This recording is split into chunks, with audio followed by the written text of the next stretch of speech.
Shalom, welcome to Rob on the Rock. I'm Rob Vanoff, and I wanted to do a second short video, since it's Purim, on the book of Esther, specifically focusing on the name Esther. Let's have a look. So here we are for a second video on Esther in celebration of Purim. We already looked in our first video at this 15th century Sephardic Megillah that is owned by the National Library of Israel, and we also looked at its first three columns, how that is chapter 1, finishing in the lower left with 2 verse 5, where we see it says that Ish Yehudi Haya, there was a Jewish man, and it says, or man who is from Yehud, specifically, as we spoke about, Ushmo Mordecai ben Yair, and his name was Mordecai. I want to look at the name Esther. There's been a lot of lore about the name Esther, and so I wanted to do a short video on Esther. So, as you're probably used to it, E-S-T-H-E-R, Esther. Well, we learn in the book of Esther, chapter 2, verse 7, that in Hebrew, she had a Hebrew name, Hadassah. Hadassah. And Hadassah is Hebrew for myrtle, like a myrtle tree. So we know her name was Hadassah. And that could be transliterated as H-A-D-A, and then probably usually a double S. And the reason why is because we have what's called a dagesh, or a doubling of the samach. But it says that her name is Esther. Aleph, Samach, Tav, Reish, like this, with the dagesh and the Tav, Esther, like this. And so there have been speculations. First of all, if her name is Hadassah, which in Hebrew is myrtle, then probably we could say Esther is not in fact her Hebrew name, but rather a Persian name. And so there's been speculation, I'm just going to scroll up just a little bit here, speculation that Esther, the name Esther, could be from the Babylonian Ishtar. And that the sh sound has just been transliterated into samach there, Ishtar.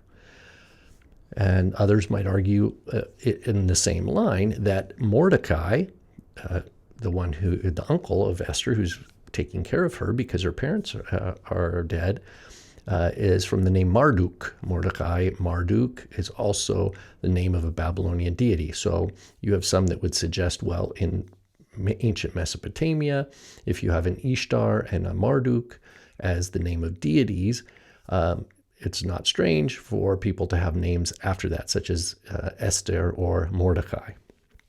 So that's one possible etymology for Esther. Another, which I think is very interesting, is in the rabbinic literature.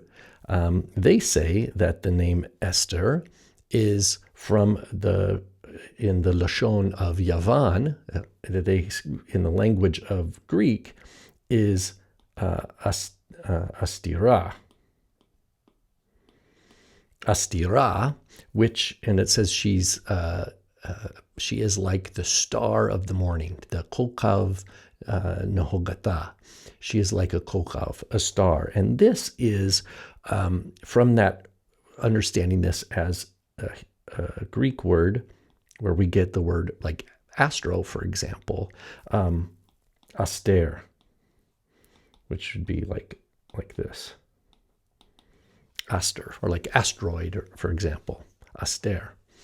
So in the rabbinic tradition, at least in the Aramaic Targum, they say that Esther is from the Greek for astira, for aster, or, of course, star. So that in fact, our word star would be related to the S-T-R in the name Esther. It's also been said that it could be revocalized in the Hebrew as the word I am hidden. I think I remember Chuck Missler saying this back in the 90s, saying the name Esther means something hidden. Well, he's incorrect on that. It doesn't mean that at all. If you do accept that to be Hebrew, which I don't think it is Hebrew, you do have a passage in the Torah where Cain says to the Lord, "Mipanecha esater," I will be hidden from you. Esater, esater. Now, without vowels, it's the same letters. Aleph, Samek, Tav, Resh. Esater. And that's in Genesis 4. But it's not vocalized that way at all. We have a dagesh in esater, I will be hidden or concealed. We have a samek with a dagesh, and of course, no dagesh in the tav, esater. That's what Cain says to the Lord. It's the only time that occurs in the Torah. But what we see in the book of Esther is Esther, like this, Esther. So, which of these is true?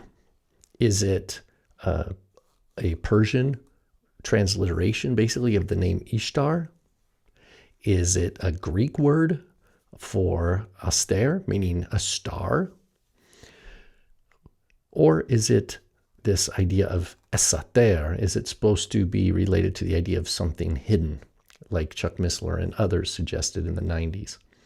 I go back to the simple picture of Esther being a Persian name, the Hebrew being Hadassah, myrtle, and Esther is an uncertain etymology. We don't know exactly what it means, but we know that for some reason in the book of Esther, we're told her name is Hadassah. But before the Persian king, of course, she is called Esther. And that's the name that we see in our tradition. It is spelled in the Greek translation as Esther, like this, with an epsilon, with a sigma, a theta, like that. That's where we get our th, and then an eta rho. Esther, Esther.